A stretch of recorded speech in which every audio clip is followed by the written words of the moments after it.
तो आज के इस वीडियो में हम लोग जो डिस्कस करने वाले हैं उस टॉपिक का नाम है एसओपी। जो मैन्युफैक्चरिंग इंडस्ट्रीज़ में अलग अलग डिपार्टमेंट में अलग अलग एसओपीज़ की जाती हैं, उस एसओपी के बारे में बात करने वाले हैं इसमें।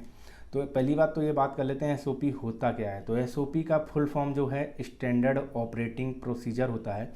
एक ऐसा रिटन पेपर में ऐसे प्रोसीजर होते हैं जो किसी एक स्पेसिफिक जॉब को काम करने के स्टेप बाय स्टेप तरीके लिखे होते हैं, वो एसओपी में होते हैं। वो एसओपी होता है। ये एसओपी इसलिए फॉलो किए जाते हैं क्योंकि मैन्युफैक्चरिंग इंडस्ट्रीज़ में अलग अलग तरह के लोग, अलग अलग शिफ्ट में बहुत सारे लोग होते हैं, तो उनका काम करने का तरीका अलग होता है, सोचने का तरीका अलग होता है, बात करने का तरीका अलग होता है। तो ये सारे लोग जब अलग अलग होते हैं तो ऑब्वियस ही बात है कि जब उनके काम करने के तरीके अलग होंगे तो उनके रिजल्ट आने के चांसेस भी अलग होंगे।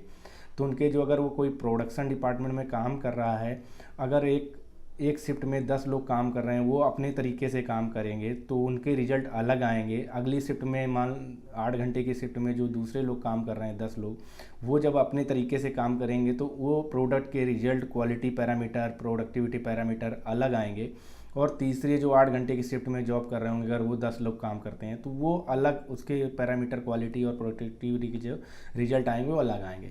तो ये इंडस्ट्री में अलग अलग रिजल्ट अलग अलग शिफ्ट में या अलग अलग टाइम में ना मिलें और प्रोडक्ट की क्वालिटी सेम रहे, प्रोडक्शन सेम रहे, या फिर अलग और भी अदर पैरामीटर जो भी हैं, साइज हैं, वेरिएशन है, जो भी हैं वो सेम रहें।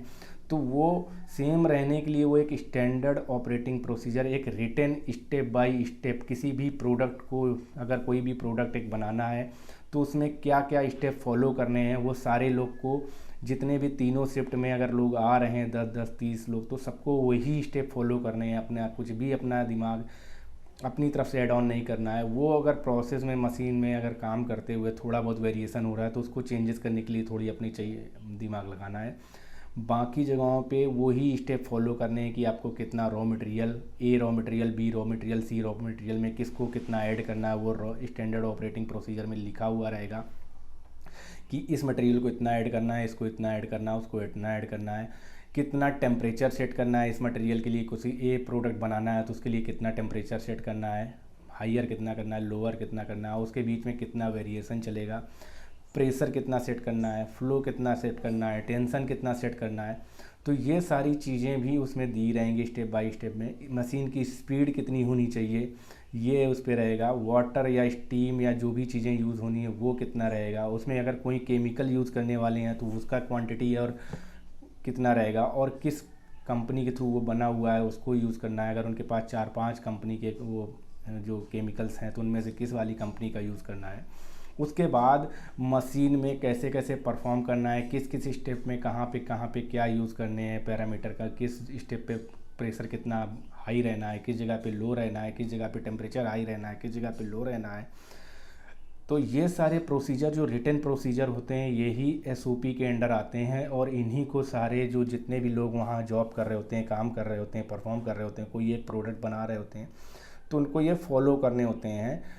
तो सारे के सारे रिटन स्टेप्स तो यही होते हैं स्टैंडर्ड ऑपरेटिंग प्रोसीजर। ये हो जाता है प्रोडक्शन डिपार्टमेंट के लिए। ऐसे ही अलग अलग डिपार्टमेंट के लिए अलग अलग एसओपी उनके जॉब के बेस पे वो बने होते हैं। एचआर टीम के लिए अलग होंगे, फाइनेंस के लिए अलग होंगे, अकाउंट के लिए अलग होंगे, स्टोर डिपार्टमेंट के लिए अलग होंगे, मेंटेनेंस डिपार्टमेंट चाहे वो इलेक्ट्रिकल हो, मैकेनिकल हो, या इंस्ट्रूमेंटेशन डिपार्टमेंट हो, उनके लिए एसओपी अलग होंगे, क्वालिटी डिपार्टमेंट के लिए अलग होंगे, सेफ्टी डिपार्टमेंट के लिए अलग होंगे। अब एक एग्जांपल ले लेते हैं। एचआर डिपार्टमेंट में किसी एक नए एम्प्लॉय की जगह वैकेंसी आई हुई है, अगर उसको हायरिंग करनी है तो अगर नीचे वाली टीम को बार बार मैनेजर या ऊपर का जो भी हेड है एचआर टीम का, वो बार बार इंस्ट्रक्शन नहीं देगा कि ये काम करो, इसके बाद ये करो, इसके बाद ये करो। इससे अच्छा वो एक स्टैंडर्ड ऑपरेटिंग प्रोसीजर, एक एसओपी क्रिएट कर देगा, एक डॉक्यूमेंटेड फॉर्म बना देगा कि पहले स्टेप में आपको क्या करना है, सेकंड में क्या करना है, थर्ड में क्या करना है, फोर्थ में क्या करना है। तो एचआर की जो जूनियर टीम होगी, जब वो हायरिंग का प्रोसीजर फॉलो करते हैं तो उसी स्टेप को फॉलो करते हैं कि सबसे पहले जॉब ओपनिंग दिखानी है, जॉब ओपनिंग के बाद वो कहाँ जॉब साइट पे पोस्टिंग करनी है, कंसल्टेंसी टीम को भेजना है।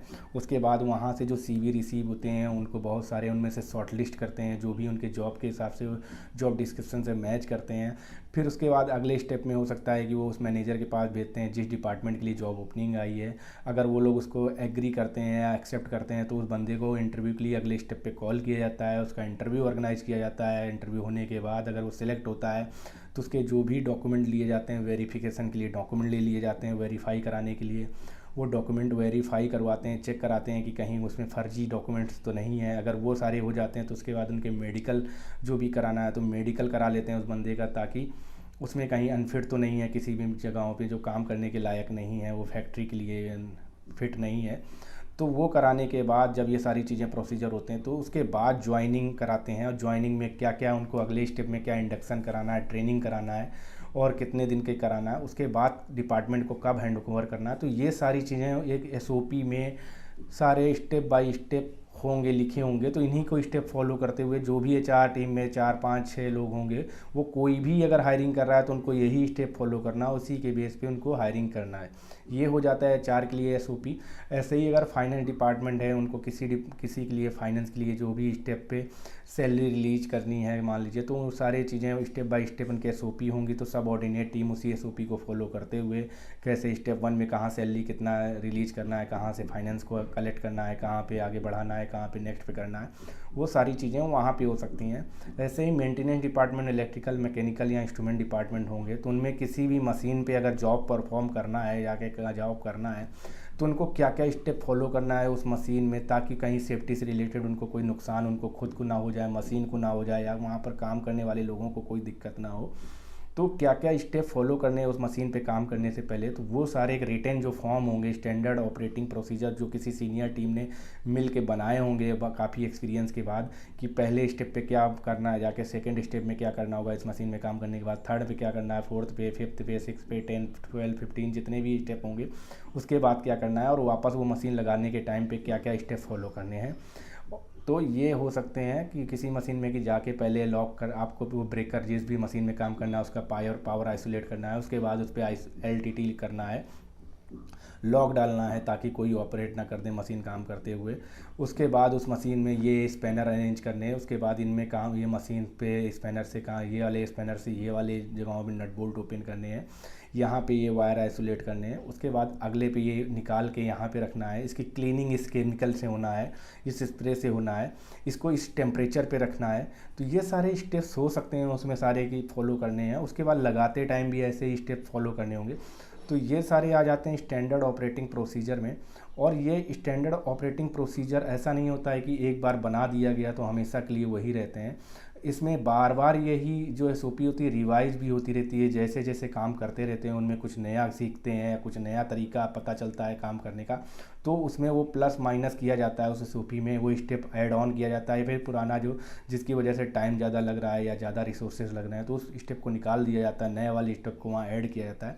तो वो एसओपी को रिवाइज भी किया जाता है, टाइम टू टाइम अपडेट भी किया जाता है। तो ये आता है एसओपी के अंडर, इसे ही बोलते हैं एसओपी। किसी भी काम को, जॉब को परफॉर्म करने के जो अलग अलग स्टेप होते हैं वो सारे लोग मिलके एक जैसा रिजल्ट पाने के लिए जब वो सारे स्टेप फॉलो करते हुए काम करते हैं तो वही रिजल्ट जब अचीव होता है, तो उसी प्रोसीजर को ही हम लोग स्टैंडर्ड ऑपरेटिंग प्रोसीजर बोलते हैं, जो कि स्टैंडर्ड सेट किए जाते हैं कि कौन से स्टैंडर्ड को फॉलो करना है, क्या प्रोसीजर फॉलो करना है ऑपरेट करने के लिए, किसी भी सिस्टम को ऑपरेट करने के लिए। तो वही एसओपी के अंडर आता है। अगर वीडियो अच्छा लगा है तो वीडियो को लाइक करें, चैनल को सब्सक्राइब करें, बेल आइकन ज़रूर प्रेस करें। अगर इस टॉपिक पे अगर आपको कुछ और जानना है तो आप लोग इस पर कमेंट करके ज़रूर बताएं।